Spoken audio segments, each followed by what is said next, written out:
जो बघेल समाज के साथ भारत सिंह कुशवाहा ने अन्याय और अत्याचार किया उसे वो समाज कभी सहन नहीं करेगी। विकास हुआ तो निजी उनके विधायक और मंत्री और मुख्यमंत्री का हुआ है। क्या विकास के मुद्दे लेकर आप चल रहे हैं, क्या कुछ करेंगे यदि जनता ने आपको मौका दिया वहाँ पर? जन अदालत न्यूज़ से मैं हूँ राजा भैया पाल। मैं इस समय ग्वालियर चंबल संभाग के दौरे पर हूँ और इस समय हम ग्वालियर की 14 ग्रामीण से विधानसभा पर चर्चा करेंगे और इस चर्चा में हमारे साथ मौजूद हैं मध्य प्रदेश कांग्रेस पार्टी के वरिष्ठ नेता और संभावित कांग्रेस के प्रत्याशी हमारे साथ साहब सिंह गुर्जर जुड़ रहे हैं। स्वागत है आपका हमारे चैनल पर। धन्यवाद सर। जिस तरीके से जो चर्चा आ रही है कि ग्वालियर ग्रामीण 14 से लगातार आपके दौरे चल रहे हैं, क्या आप भौगोलिक स्थिति को समझा है आपने?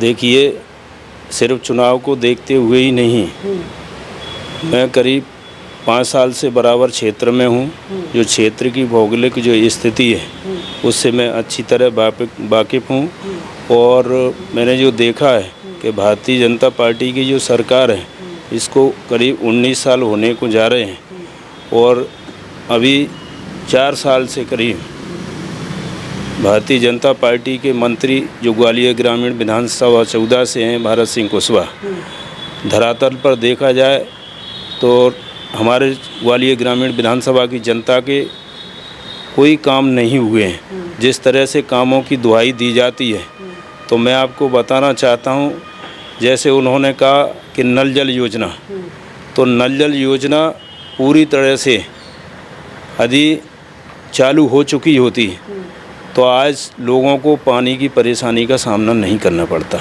आज लोग प्यास से मर रहे हैं क्योंकि नल जल योजना कई जगह चालू नहीं हुई है और जहाँ नल जल योजना की लाइनें डाली गई थी वो रोडें खोदी पड़ी हुई हैं, नल योजना चालू नहीं हुई है। इससे लोगों को काफ़ी परेशानी का सामना करना पड़ रहा है।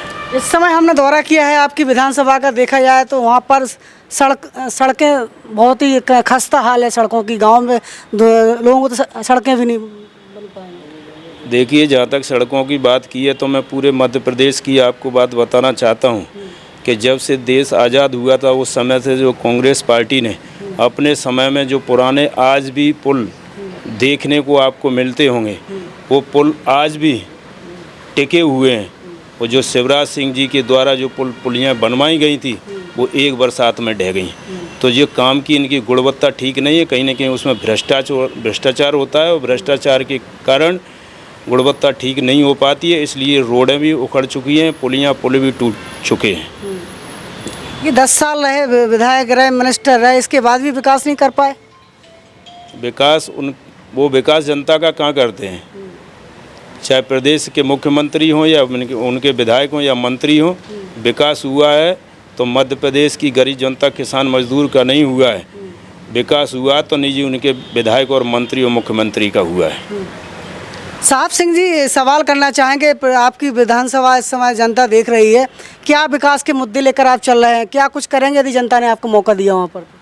निश्चित तौर पर यदि पार्टी हमें मौका देती है, हम तो पार्टी के कार्यकर्ता हैं और वरिष्ठ नेतृत्व का जो फैसला होगा वो हमें मंजूर होगा और हम पूरी तरह से कांग्रेस के कार्यकर्ता इसके लिए कांग्रेस की सरकार बनाने के लिए आदरणीय मुख्यमंत्री कमलनाथ जी को बनाने के लिए दृढ़ संकल्पित हैं।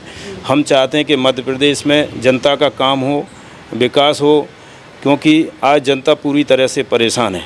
चाहे नौजवान हो, नौजवानों की बात करें, बेरोज़गार घूम रहे हैं, लोगों के काम नहीं हो रहे हैं, माताएं बहनें असुरक्षित हैं, उनके साथ अन्याय अत्याचार बलात्कार जैसी घटना हो रही हैं। आप खुद देख रहे हैं, आपके चैनल के माध्यम से हम लोग भी देखते हैं, कई जगह ऐसी घटनाओं का सामना लोगों को करना पड़ रहा है। और जहाँ तक आपने कही कि विकास के किस मुद्दों को लेके आप जाएंगे, तो मैं ग्वालियर ग्रामीण विधानसभा में उस विधानसभा की जनता के लिए नेता नहीं हूँ, मैं उनका भाई हूँ, मैं उनका बेटा हूँ और उसी उद्देश्य से मैं उनके बीच में रहता हूँ। चाहे उनके दुख सुख की बात हो, उनकी परेशानी की बात हो, उनकी काम की बात हो, मैं हमेशा तत्पर उनके बीच में खड़ा रहता हूँ। जहाँ तक मुद्दों की बात है तो ग्वालियर ग्रामीण विधानसभा में मुझे मौका मिलता है तो निश्चित तौर पर जनता की आशा और उम्मीदों पर मैं खरा उतरूँगा। चाहे लाइट की बात हो, चाहे पानी की बात हो, चाहे सड़क की बात हो, चाहे कॉलेज स्कूल की बात हो, चाहे खेल मैदान की बात हो, चाहे उनके रोज़गार की बात हो, इन सारे मुद्दों को लेकर मैं आगे बढ़ूँगा। साहब सिंह जी, जिस तरीके से अभी इन्होंने एक बघेल समाज का कार्यक्रम भी करवाया था जिसमें मुख्यमंत्री ने कहा था कि हम अहिल्याबाई का वोट बना रहे हैं, क्या लगता है कि जब चुनाव नज़दीक आ गया तभी इनको बघेलों की याद आई? वो तो देखिए कि भारत सिंह कुशवाहा ने वो कार्यक्रम बघेल समाज का इसलिए रखा था कि बघेल समाज में भारत सिंह कुशवाहा के खिलाफ काफ़ी आक्रोश है। वो आक्रोश का कारण क्योंकि कि जो बघेल समाज के साथ भारत सिंह कुशवाहा ने अन्याय और अत्याचार किया उसे वो समाज कभी सहन नहीं करेगी। वो एक ऐसी कौम है कि वो कौम हमेशा सच्चाई की लड़ाई लड़ती है और सच्चाई के आधार पर भारत सिंह कुशवाहा को जवाब मिल जाएगा बघेल समाज की तरफ से। इसलिए वो वहाँ कार्यक्रम कराया था कि इस कार्यक्रम के बहाने से मैं शायद बघेल समाज को अपने साथ दोबारा से सहयोग के लिए मैं उनको अपनी तरफ खींचने की कोशिश की जा रही थी उसमें, जबकि ऐसा नहीं हो सकता। बघेल समाज ने फैसला ले लिया है कि भारत सिंह कुशवाहा को हम इस बार जवाब देंगे। जिस तरीके से आपके बारे में माना जाता है कि पहले आप बहुजन समाज पार्टी से बहुत कम वोटों से चुनाव हारे थी बीएसपी से, तो कांग्रेस से आपको क्या उम्मीद लगती है? जो एससी वोट बैंक आपके साथ पिछली बार था वो आपको मिलेगा? देखिए, मैं आपको बताना चाहता हूँ, मैं कभी वोट की राजनीति नहीं करता हूँ। मैंने हमेशा जनता के दिल को जीतने की कोशिश की है और जनता का दिल जीता भी है। जब जनता का दिल जीत लिया जाता है तो चुनाव अपने आप जीत लिए जाते हैं। एक स्वार्थ की खातिर से चुनाव जीतने के लिए मैं जनता के बीच में नहीं रहता हूँ। हम राजनीति में आए हैं तो राजनीति एक सेवा का माध्यम होता है और उसी माध्यम से हम जनता के बीच में काम कर रहे हैं। हमें उम्मीद और भरोसा है कि हमें मौका मिलेगा तो ग्वालियर ग्रामीण विधानसभा की जनता निश्चित तौर पर हमें जीत दिलाएगी। जी, सिंधिया जी को लेकर सवाल करना चाहेंगे। जिस तरीके से अभी हाल ही में नेता प्रतिपक्ष डॉक्टर गोविंद सिंह जी ने जब सिंधिया को गद्दार कहा और उनका इतिहास बताया, सिंधिया जी ने पलटवार किया है कि जिस तरीके से हमने जो विकास किया है वो जनता बता रही है, चाहे 1000 बेड का ग्वालियर का हॉस्पिटल हो और भी तमाम उन्होंने सौगातें दी हैं। तो क्या लगता है कि सिंधिया को टक्कर दे पाएंगी कांग्रेस? देखिए, मैं तो एक पार्टी का छोटा सा कार्यकर्ता हूँ और सिंधिया जी को जवाब देने की बात है। जहाँ तक हमारे परम आदरणीय नेता प्रतिपक्ष डॉक्टर गोविंद सिंह जी ने जो जवाब दिया उनसे बेहतर जवाब कोई उनको दे नहीं सकता। और जहाँ तक सवाल है कि सिंधिया जी की वजह से कांग्रेस कहीं कमज़ोर हुई हो, तो ये ऐसी बिल्कुल भी बात नहीं है। सिंधिया जी के जाने के बाद कांग्रेस मजबूत हुई है। जो असली कांग्रेस के कार्यकर्ता हैं उन्हें काम करने का मौका मिला है और कार्यकर्ताओं के अंदर जोश और जुनून है और निश्चित तौर पर मध्य प्रदेश में कांग्रेस की सरकार बनेगी। आखिरी सवाल करना चाहेंगे, जनता आपको देख रही है, सुन रही है, क्या अपील करना चाहेंगे, क्या संदेश देना चाहेंगे? जी, क्या अपील करना चाहेंगे जनता से, क्या संदेश देना चाहेंगे आप अपनी विधानसभा के लोगों? जी बिल्कुल, मैं आपके चैनल के माध्यम से पूरे मध्य प्रदेश की और ग्वालियर ग्रामीण विधानसभा की जनता को मैं संदेश देना चाहता हूँ।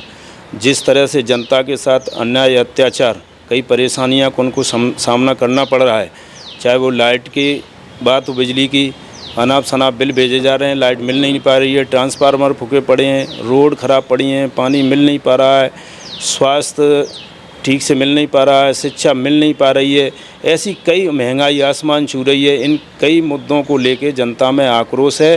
तो मैं तो आपके चैनल के माध्यम से सिर्फ यही अपील करना चाहूँगा कि हमारे मध्य प्रदेश की जनता, ग्वालियर ग्रामीण विधानसभा की जनता इस बार निश्चित तौर पर बदलाव के मूड में है। वो चाहते हैं हमें ऐसी सरकार मिले, ऐसे पार्टी के हमें नेता और कार्यकर्ता मिलें जो गरीब जनता, मजदूर, किसान के दर्द को समझ सके।